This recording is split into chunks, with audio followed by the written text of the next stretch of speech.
முதல் ஸ்கீம் உங்களுக்கு என்ன தெரியும். நல்ல சிறப்பாக பணியாற்றி அந்த தமிழ்நாடு முழுவதும் உடனே தீர்வு ஒரு ஆண்டு போன 20 ஆண்டு அதை போடப்படுகிறது. ஏன்னா 2500-3000 சாலை கடந்த 3 ஆண்டுகளும் போட்டாலும் மக்கள் நேரடியாக அவரோட கோரிக்கைப்படி சாலையெல்லாம் எஸ்டிமேட் எடுத்து வச்சுருக்கோம். நம்ம அடுத்த வருஷத்தில் வந்துடும் சொல்லியிருக்கேன். இந்த திட்டம் நல்லா மக்களுக்கு பயன்படுது. முதல் இடத்துல நாங்கள் ஆரம்பித்தது ஃபஸ்ட்டு வடக்கு மண்டலம் 121 மணி வந்துச்சு. அதுக்கப்புறம் அடுத்த வாரம் அதே எல்லா மண்டலத்துலையுமே 110, 180 போயிட்டே இருந்தது. அடுத்த வாரம் 90 வந்துச்சு. சரி குறைஞ்சிட்டே வரும்னு நினச்சோம். இப்போ மக்களுக்கு தெரிஞ்சு போயிட்டு மாநகராட்சியில் புதன்கிழமை தமிழ்நாட்டில் நிறைய ஊரில் ஒவ்வொரு டேட் இருக்குது. நம்ம புதன்கிழமை வச்சுருக்கோம்.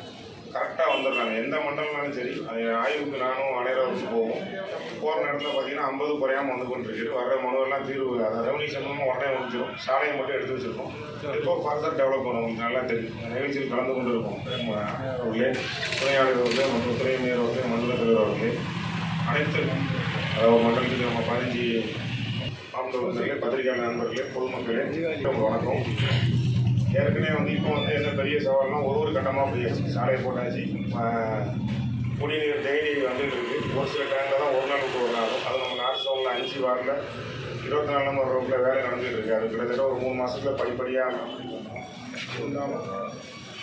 குப்பை அதாவது நம்ம மாநகராட்சி மூலிமா டெய்லி நான் சொல்கிறேன் 4 மண்டலம் சேர்த்து சொல்கிறேன். 180 டன்னு ஒரு நாளைக்கு அது எடுக்கும். மக்கும் குப்பை இருக்குது, மக்காத குப்பை இருக்குது. பிளாஸ்டிக் பொருள் திருப்பி சவாலாக இருக்குது. அதாவது நம்மளே நம்ம பொதுமக்கள் வாயிலாக சொல்கிறேன் பத்திரிகையாளர் நீங்கள் முடிவு பண்ணிக்கிட்டால் மட்டும்தான் அதை நிறுத்த முடியும். நாங்கள் எவ்வளவோ சின்ன சின்ன பெட்டி ஷாப் திருவோரங்களில் கடையாக இருந்தாலும் அதுக்கு அவதாரம் வைக்கிறது கிடையாது. நம்மளோட நோக்கம் அதை துப்புரவாக இல்லாமல் ஆகணும் தான். கிட்டத்தட்ட 2.5 வருஷத்தில் ஒரு 80% இல்லாமல் இருக்குது. இருந்தாலும் இன்னும் இந்த குப்பைகள் கேரி பேக் யூஸ் பண்ணுறாங்க. யூஸ் பண்ணால் மூட்டால் வரும் சந்ததிக்கு நம்ம செஞ்சு கொண்டு போகிறது. எப்படி கிட்டத்தட்ட ஒரு 5 லட்சம் மரம் நம்ம நேரத்தில் வச்சாச்சு. தவறுகுளம் குப்பை மேலே இருந்து தெருவில் அந்தந்த ஸ்ட்ரீட்லலாம் வச்சாச்சு. வருங்காலத்தில் எப்படி நம்ம பசுமையான தூத்துக்குடி மாத்திரம் இருக்குமோ அந்த கேரி பேக் ஒழிக்கணுன்ற பேர் கிட்டத்தட்ட 427 பாயிண்ட் இருந்தது போன 2024 ஜனவரி மாதம். அந்த குப்பையை தூக்கி போடுற ஏரியா நம்மளுக்கு தெரியும். ஒரு வார்டில் இருந்து அதை கண்காணிக்கப்பட்டுக்கிட்டே வந்தோன்னே அங்கங்கே போர்டு நட்டிருக்கோம். நீங்கள் பார்த்துருப்பீங்க குப்பை எனக்கு போடக்கூடாது. அது எதுக்குன்னா அந்த பாயிண்டை இப்போ குறைச்சி 120க்கு மேலே கொண்டு போயாச்சு. வருங்காலத்தில் 0 ஆக்கணும். அந்த பணி நடந்துட்டு இருக்கு. ஏன்னா பொதுமக்களுக்கு தலைமையான வேண்டுகோள் திரும்பியும் சொல்கிறேன். தூய்மையான நகரம் மாற்றிட்டு இருக்கோம். தூசியெல்லாம் கண்ட்ரோல் பண்ணியாச்சு. 8 சாலை அடுத்தடுத்த ஸ்டேஜ் போயிட்டு இருக்கு.